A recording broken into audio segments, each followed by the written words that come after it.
माननीय शरद पवार साहेब हे पहिल्यांदा ओबीसीवर बोलले। माझी त्यांना यापूर्वी त्यांना मी विनंती केली होती का बोलत नाही, पण बोलताना त्यांनी पुन्हा एकदा केंद्र सरकारवर टीका केली। केंद्राने राज्याला वाढवून दिलं, ताट वाढवून दिलं। माननीय मोदीजींनी 127वी घटना दुरुस्ती करून राज्याला संपूर्ण ओबीसी बद्दलचे अधिकार दिले, पण शरद पवार साहेबांनी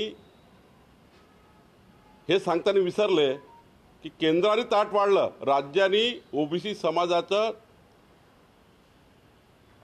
ताट जे आहे थांबून ठेवलं। ताट वाढलेलं त्या ठिकाणी जेवायला सुरुवात करू दिली नाही।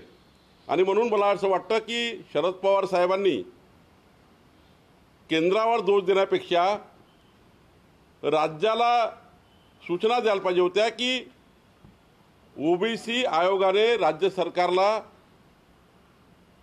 28 जुलैला जो प्रस्ताव दिला तो प्रस्ताव तातडीने मान्य करा आणि ओबीसी समाजाला न्याय द्या, अशा सूचना शरद पवार साहेबांकडून अपेक्षित होत्या। पण शरद पवार साहेबांनी काल ओबीसी समाजाला पुन्हा दुखवलं, ओबीसी समाजावर अन्यायकारक भूमिका घेतली।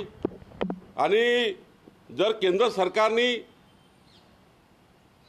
क्लिअर राज्याला जर आदेश दिले आहेत, राज्याला जर अधिकार दिले आहेत, तर आता माननीय शरद पवार साहेबांनी असं बोलणं हे राज्याच्या ओबीसी समाजावर अन्यायकारक आहे।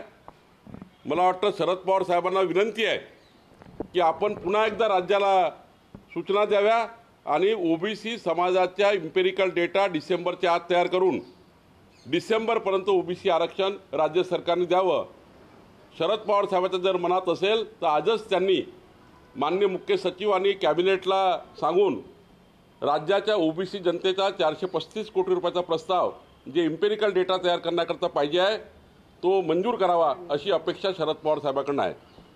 हात केंद्राने बांधले असं म्हणतात ताट वाढून, तुमचा इशारा आहे की राज्याने हात बांधले? राज्यानेच बांधले आहे ना। जर राज्यांनी हात बांधले नसते तर मागच्या 20 महिन्यामध्ये राज्य सरकारच्या हातात असताना इम्पेरिकल डेटा का तयार होत नाही? सर्वोच्च न्यायालयाने राज्याला सांगितलं डेटा तयार करा, मग डेटा का तयार होत नाही? 14 महिने सुप्रीम कोर्टामध्ये राज्य सरकारने बाजू का मांडली नाही? ओबीसी आरक्षण सुप्रीम कोर्टाने काढलं तरी राज्य सरकार 4 महिने झाले काहीच कारवाई करत नाही।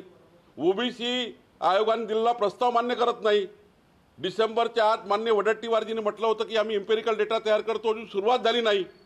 आणि त्यामुळं हे जे झारीचे शुक्राचार्य आहेत, या झारीच्या शुक्राचार्यांनी ओबीसी आरक्षण थांबवलं आहे।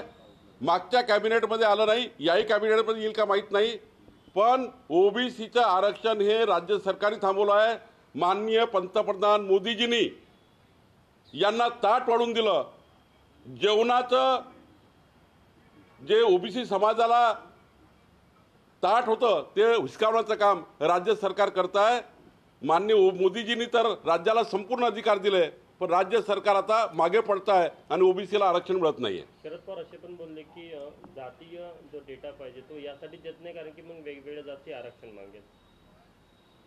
माननीय मनमोहन सिंग सरकारच्या काळामध्ये पृथ्वीराज चव्हाण साहेब मुख्यमंत्री असताना 69 लाख चुका त्या डेटामध्ये आहेत, त्या जनगणनेमध्ये आहेत, जातनिहाय जनगणनेमध्ये।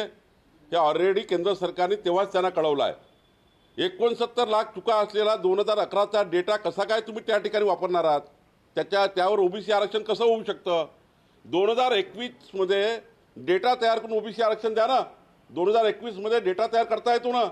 माननीय देवेंद्र फडणवीस सरकारने मराठा समाजाचा डेटा 3 महिन्यात तयार केला, मग हे सरकार 3 महिन्यात ओबीसीचा डेटा का तयार करत नाही? हा डेटा का थांबवला? आणि त्याला लागणारा पैसा आणि मनुष्यबळ का उपलब्ध करत नाही? आणि म्हणून केंद्राचा डेटाचा काही संबंध नाही, राज्य सरकारने डेटा तयार करायचा आहे। शरद पवार साहेब असं बोलणे म्हणजे ओबीसीवर अन्याय करणे आहे। पवार साहेबांनी पुन्हा एकदा केंद्रावर त्या ठिकाणी ढकलला आहे। ही ढकलाढकली हा फुटबॉल करू नका। माझी पवार साहेबांना विनंती आहे, राज्य सरकारला सूचना द्या, इम्पेरिकल डेटा तयार करा आणि ओबीसीना आरक्षण द्या।